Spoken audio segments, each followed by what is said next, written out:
Here's Prescott. Over the middle, fire, caught, CeeDee Lamb, touchdown, Dallas.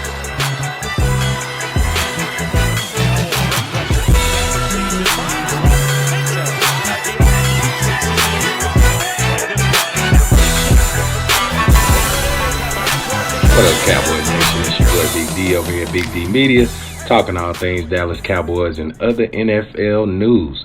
Do me a favor before I get started. Like, comment, subscribe, share the video, hit that bell so you'll know anytime your boy over here discussing the Dallas Cowboys. Now, we are 2 days away from the wild card round versus the Green Bay Packers. And this matchup it's a bit scary because this team has nothing to lose. They playing with house money. They young, and young folks don't know what they don't know. Everybody say experience is the best weapon, but sometimes when you come in not knowing what you're facing, not knowing the pressure, you can just play relaxed. You can play free. You know what I mean? They not supposed to be here. You know what I mean?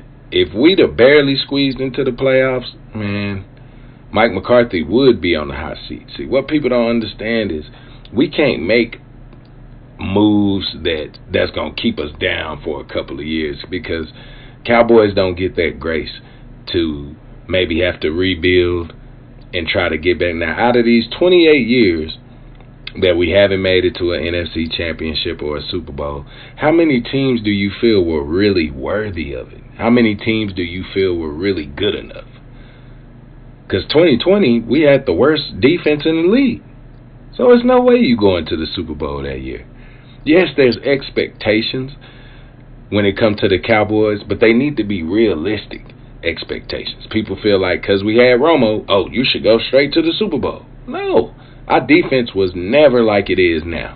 Never. We had DeMarcus Ware, but let's face it, we didn't have the tools around him. If D-Law, I mean, DeMarcus Ware had this type of defense with these type of, co-stars on it, if he'd have had a D-Law or Deron Bland in the second, our best corner was Terrence Newman. And Terrence Newman used to get torched all the time. So they overstate this. The Cowboys haven't been to an NFC championship in 28 years. Yes, we know that. We know that. But at the same time, you need a team that's worthy of getting there, that's capable of getting to the NFC championship. We didn't get there last year because we limped into the playoffs. Tyler Smith was playing left tackle. Connor McGovern was playing left guard. Tyron Smith was playing right right tackle. Israel Mukuamu was playing. You know, like the roster we went to San Francisco with, barring injury, these next two games, if we win and we have to go to San Francisco, it will not be the same team that's walking in there. When we played San Francisco this year, I believe that was Tyron Smith's first action, since the beginning of the year. He hurt his back or whatever it was that he hurt before, that game, the prior weeks to that, because we lost to Arizona and then we beat, I want to say, I can't remember who we beat right after Arizona. And then we went to San Francisco. But when we played Arizona, Tyron Smith was hurt. When we went to San Francisco, he was just now getting back. So all I'm saying is, San Francisco was fully healthy when we played them last year in the playoffs. We were not. We lost Jordan Lewis. We lost Anthony Brown. Tyron Smith was in and out all year. Well, Tyron Smith sat out, forever last year with the muscle coming off the bone at practice. So it's like, man, we know y'all hate us, but, let's be realistic. You know what I mean? We really did limp into the playoffs last year. And, Tampa Bay just wasn't on our level. You know what I'm saying? But when we got to San Francisco, we found out that We wasn't really ready to keep going. Now, we only lost 19-12 in that game. See, people stated, because of this last game with San Francisco, that we not on their level. Man, we lost to them by 6 points and by 7 points. We lost 23-17, and we lost 19-12. And then his last matchup was 42-10. So I just wanted to say that to just say that, this year we going into the playoffs pretty much healthier than we have in a long time. Dak broke his hand last year, man. Regardless of how y'all feel about that, that affects you throwing the ball. Just like Jalen Hurts this weekend. Jalen Hurts and them going home. Jalen Hurts is not going to be able to squeeze. I can almost guarantee if I was a betting man, I'd bet money on it. Jalen Hurts is going to fumble the ball this coming Monday. He cannot grip that ball, and that's the hand that it's in. So either the O-line is going to protect him better than they have all year, or I can almost guarantee you he's going to throw a pick or he's going to fumble the ball. And it's because that middle finger is very important on that football. So, we going into the playoffs healthy. Now, them, not so much. Jair Alexander rolled his ankle yesterday at practice. If that's who guarding CeeDee Lamb, man, y'all better get him some help. People have tried doubling CeeDee Lamb and it didn't work. You think you finna put one man over there that ain't even 100% to guard Sedarian? You crazy.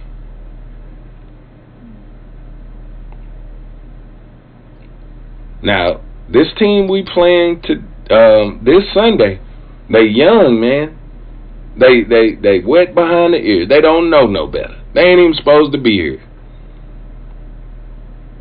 They inconsistent because they young. Their record bad is because they're young. But they have won some games. And the youngsters that's been playing have been stepping up big. So I know a lot of people like Cowboys ought to win. Cowboys can't lose. Cowboys shouldn't lose. Look, man, if you don't come out and respect your opponent, you supposed to lose. You don't overlook nobody. So we need to come out, handle business like this the 1 seed we playing. Because this young quarterback can play ball, man. Jordan Love coming into the game this season. He averaged 244 yards a game. He had a 96 rating for the year, 64% completion rate, totaling 4,159 yards, 32 touchdowns, and 11 picks. He's second in touchdown only to IQB, Dak Prescott. Now, Aaron Jones. Historically, Aaron Jones is one of the best performers ever against the Cowboys. But I'm going to give Jesse Holly something, because he get on my nerves sometimes. Because it seemed like he always trying to instill fear into the fans. You should be scared of this guy. Y'all ain't done this, and Dak better do this. But he brought up a real good point. Aaron Jones have been successful against us. But who was his quarterback? Well, if you finna play against Aaron Rodgers, are you planning for Aaron Rodgers or his running back? See, anytime we've played Green Bay, the run game do work because you have to get ready for Aaron Rodgers and him throwing the ball all over the yard. So coming in the game mentally, that's what you worried about. And you like, I know they're going to pass this next play. Well, they ran. They running. And as a linebacker, they get you because you ready for the pass. So you just a little bit late trying to get there. You know what I mean? You take your read step and then you like, oh, they are running. That's why we don't need to worry about what they might be doing. Just react to what they're doing. Anticipate. Now, really reacting and anticipating, 2 different things. Most of the time when you reacting, you late. If you anticipating on defense, you right on time. So we need to feel the game, feel how they coaching, feel how they running their offense, and you'll be able to anticipate when a run is coming. But we need to absorb information fast. We haven't played this team this season. So it's important that our defensive players absorb the information. Make sure you seeing what you're seeing and get to it. Aaron Jones, averaging about 59.6 yards a game. He's been playing. He's played all year, but he's only played 11 games. 6 of the games he was injured. He's been banged up on and off all year. But he coming into this game, he finished the season averaging 59 yards a game, 4.6 yards a carry, totaling 656 yards and 2 TDs. 1 fumble loss. His counterpart, is his running mate, A.J. Dillon, who's banged up. He got a neck injury last week. He haven't been practicing this week, so I'm not sure how he's going to go. But he finished the year averaging 40.9 yards a game, 613 yards, 3.4 yards a carry, and 2 TDs also. So their run game is the strength of their offense, but they use it to free up the pass, just like most teams do. I mean, it's basic football. You know, you want to run the ball, loosen them up in a little bit in the secondary, get them coming down, creeping down towards the line of scrimmage, and then take advantage of them being out of position in the passing game. But right now, the way they operating, they got to run the ball. They can't get behind. What they want to do is get ahead on you so they can try to milk the clock out. But they got a good set of receivers. Jaden Reed, rookie, little jitterbug, little small dude, but man, he quick, and you got to be ready in the open field to make a tackle. Jaden finished the year averaging 49 yards a game, 12 yards a catch, totaling 793 yards and 8 touchdowns. Romeo Doubs hit one of his other favorite targets. He came in, he finished the year averaging 39.6 yards a game, 674 yards total, an 11-yard average, and also 8 TDs. They got another guy, Wicks. He's really fast. He finished the year averaging 38 yards a game, totaling 581 yards, a 14.9 yards per catch average, and 4 TDs. Christian Watson, I said it a few videos back, if this dude ever can stay on the field, he will be one of the top wideouts. He a deep threat. I won't say top, but he going to be one of the top deep threats in the league if he can ever stay healthy. But it seems like every time I look to see what Christian Watson is doing, he's hurt. But he have been effective. 46.9 yards a game, 15 yards a catch, totaling 422 yards a game, and 5 touchdowns. And he's only played 9 games. So, they big tight end, Trevor Kraft, averaging 20 yards a game, totaling 355 yards for the year. He had an 11-yard average and 2 TDs. And Musgrave, the other tight end, 32 yards. They spread the ball well. Everybody here is averaging at least 20 to 50 yards a game. So he's spreading the ball out, and everybody got touchdowns. So it's not about who's on the field, it's about who's open. So we got to be disciplined because they don't have a go-to man. They don't have their go-to man is Aaron Jones and A.J. Dillon in the backfield. That's their go-to, and then they work off of that. So if you stop that, you stop them.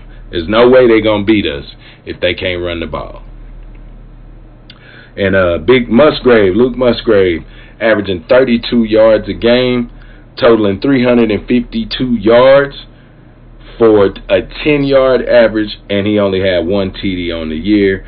Aaron Jones has a touchdown, and he averaging 20 yards receiving a game, 7-yard average, got 233 yards on the year.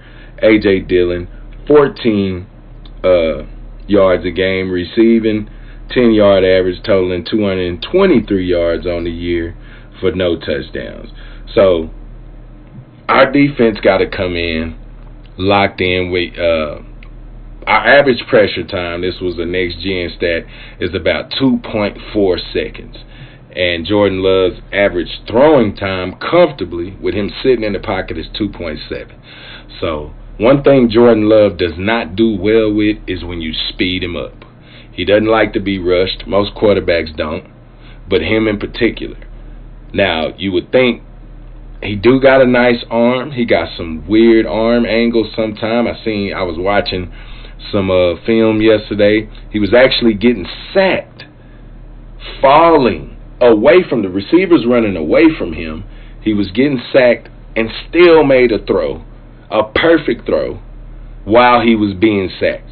So it's important for us to get our hands on him. It's important for us to get our hands up high around him. Don't go around his waist. He's still going to be trying to throw the ball.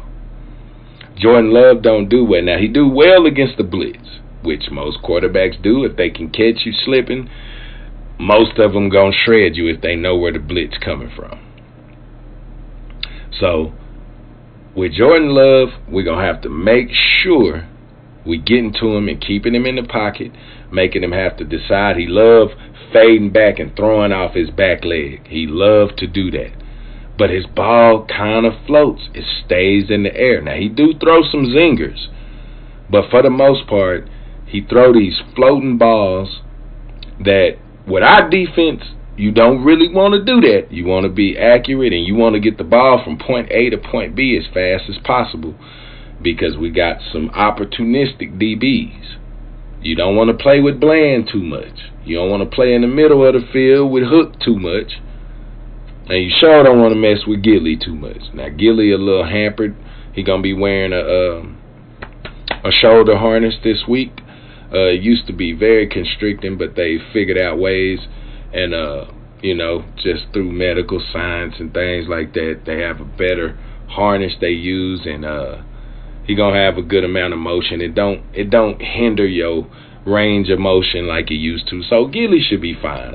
I'm thinking his weakness, and if they smart, they'll run his way. But I'm thinking his weakness gonna be coming up and helping in the run game, because that shoulder, man, dislocated shoulders don't feel good.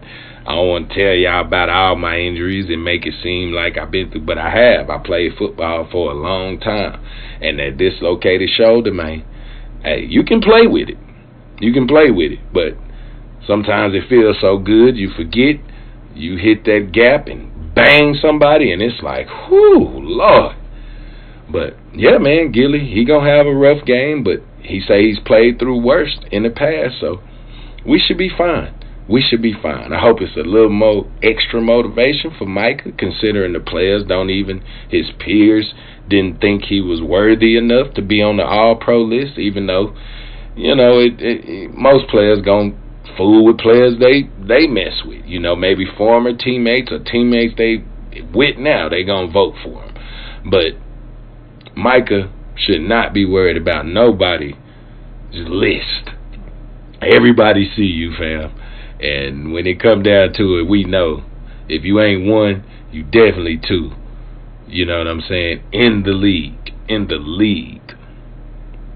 So Micah need to come in and just show the players, because a lot of them probably sitting at home anyway who voted. So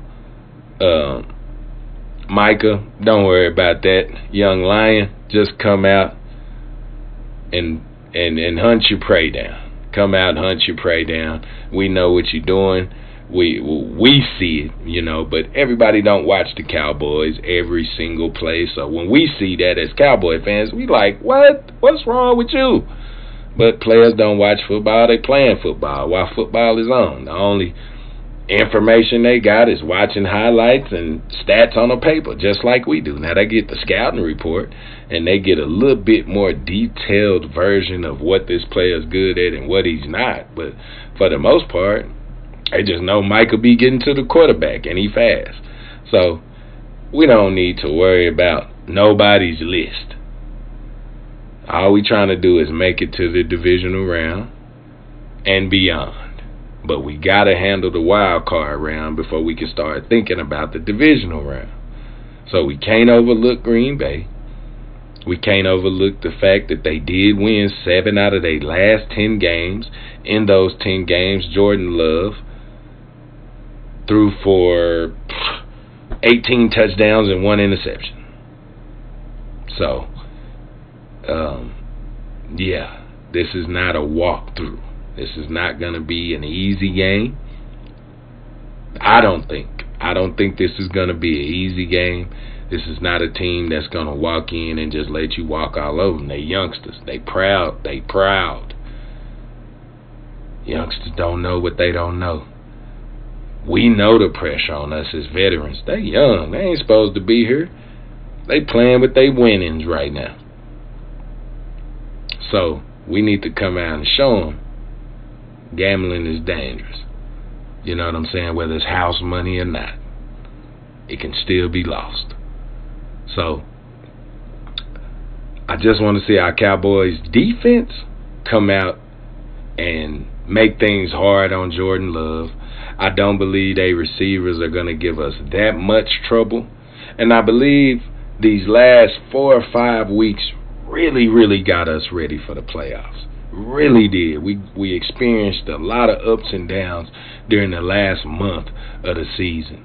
But those ups and downs helped us improve on what we needed to improve on. Yes, you don't want to lose those games, but you don't want to leave those games with a false confidence either, like Philly.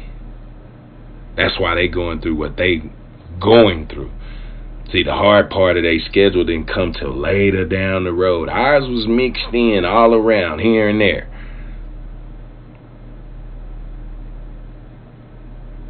But we were able to lose to Arizona and see that maybe we need to work on our run defense. And then we got to San Francisco, and they beat us down. And it's like, scrap everything. Let's start over. And we did. And now we had a few more speed bumps in the road, but I'm glad they happened because it didn't let our head get too big. Got us refocused. And here we are. Ready to go seize it all. Carpe omnia. That's what it's all about. Seizing everything. But you got to seize the first opportunity first. And that's the Green Bay Packers. Aaron Jones don't get it this game. Aaron Jones gets nothing defense. And I remember when he jumped in the end zone and grabbed his nuts last year. I remember that. Let's make sure you let him know that we remember that. I appreciate you watching the video, and I'm so ready for this matchup, man. I'm getting more and more excited as the days go. I'm getting more and more confident as the days go. You know, this time of year, I love my Cowboys, man. I love football, period. You can't tell me personally, I still watch the game from a linebacker's perspective. Who would I have? What coverage is this? Is this a zone? And kind of watch if from the middle linebacker, who he follows, see if I still got it up here. So I know a lot about football, and it just gets me excited. And this time of year, it had me a little bit on both ends. I'm nervous because I don't want my team season to be over. But I'm excited because their season's still going. So I know I'm not the only fan, but man, here we are, Cowboy fans. We back in the playoffs, 12-5 again, with a chance to go to the dance. But we got to finish this one first. We got to beat Green Bay first. And I'm hoping that's how our players are thinking. But like I said, I appreciate everybody watching the video. I will be going live during some of the games this week, just chopping it up, giving some play-by-play. So if you want to join, come on, check me out Saturday and Sunday. Gonna be a good weekend, man. Good weekend of playoff football. And then come Sunday night, man, it's going to be some sad people and it's going to be some ecstatic people. I'm hoping we on the ecstatic side because I really don't want to be saddened this early in the playoffs again. But we don't see. Tomorrow we'll be back with a full injury report, just final thoughts on the games. And it'll be time on Sunday, man. So thank you for joining me here at Big D Media. Comment below who you think gonna make it to the divisional round, what you think the score of this game might be, and who you think gonna play the best. I'm Big D here at Big D Media, and as always, go Cowboys.